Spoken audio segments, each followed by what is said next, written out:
அதுக்குள்ளே இருந்தாலும் பட்னியோடு உள்ளே வந்தால் அவங்களுக்கு வயநாடுமே சோறு போட்டு அனுப்புறது வழக்கம். அதே மாதிரி நான் என்ன சாப்பிட்றேனோ நான் திடீர்னு உட்காந்து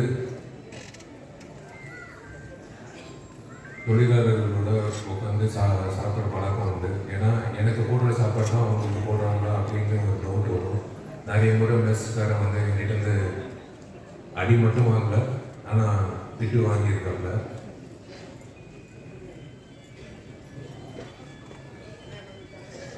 எனக்கு ரொம்ப ரொம்ப பிடிச்ச தலைவர்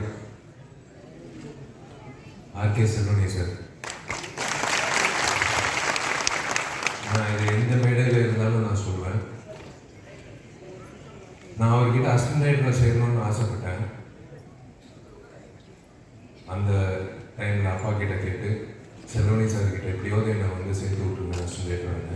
ஆனால் சத்தியமாக நான் கனவுல கூட காணல நாங்கள் 2 பேர் ஒரு பொறுப்பில் சந்திப்போம் அப்படின்னு எதிர்பார்க்கவே இல்லை. ஒரு சங்கம் நான் நடத்துகிறதே அவ்வளோ கஷ்டமாக இருக்குன்னா, இவர் 24 சங்கம் நடத்துகிறாரு. இவரை என்னன்னு சொல்கிறது, இவருக்கு சிலையே வைக்கணும். இதில் குற்றச்சாட்டு, இதில் நிறைய விஷயங்கள் சொல்கிறது நானும் கேள்விப்பட்டிருக்கேன். என்னை பொறுத்த வரைக்கும் எனக்கு ரொம்ப ஒத்துழைப்பு கொடுத்த ஒரு தலைவர்னா பெப்சி தலைவர் ஆர்கே செல்வனி சார், நடிகர் சங்கத்தில். நான் ஒரே ஒரு வாட்டி ஃபோன் பண்ணி கேட்டேன், சார் ஒரு வாட்டி ஆஃபீஸ் வர முடியுமா, அலுவலகத்துக்கு வாங்க சார். சார் இந்த மாதிரி ஸ்ட்ரைக் அனௌன்ஸ் பண்ணுறாங்க, நாங்கள் ஷூட்டிங் பண்ணால் நீங்கள் ஒத்துழைப்பீங்களா?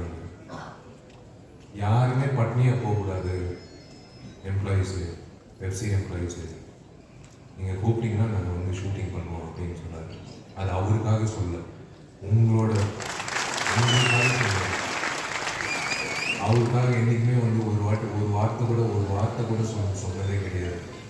உங்களுக்காக சொன்னது.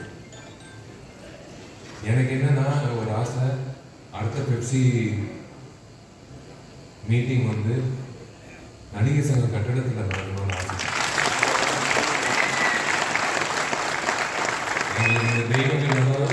இந்த தெய்வங்களெல்லாம் நான் எப்பயாவது ஒரு வாட்டி ஒரு முறை எங்கிட்டையாவது ஒரு படப்பிடிப்பில் சந்திப்பேன், இல்லை எங்கிட்டையாவது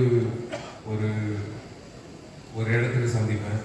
ஆனால் ஒட்டுமொத்த பேர் நான் சந்திக்கிறதுக்கு எனக்கு ஒரு வாய்ப்பு கொடுத்தாரு செல்வனி சாருக்கு. நான் உண்மையிலே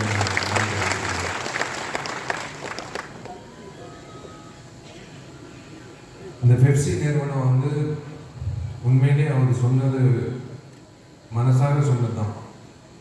அவர் இந்த பேப்பர் எழுதி இந்த பேப்பரில் படித்து எழுதுனது இல்லை, மனசார சொல்லியிருக்காரு உங்ககிட்ட சில விஷயங்கள் இல்லை, எல்லா விஷயங்களும்.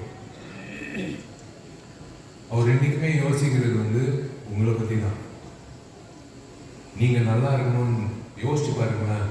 ஒருத்தர் 20,000 பேர் நல்லா இருக்கணும்னு யோசிக்கிறாருன்னா அப்போ அவரோட மனசு எப்படி இருக்கணும்னு யோசிச்சு பாருங்க. அது பெரிய விஷயம். நாங்கள் 3,500 பேர் தான் நல்லா இருக்கணும்னு யோசிக்கிறோம்.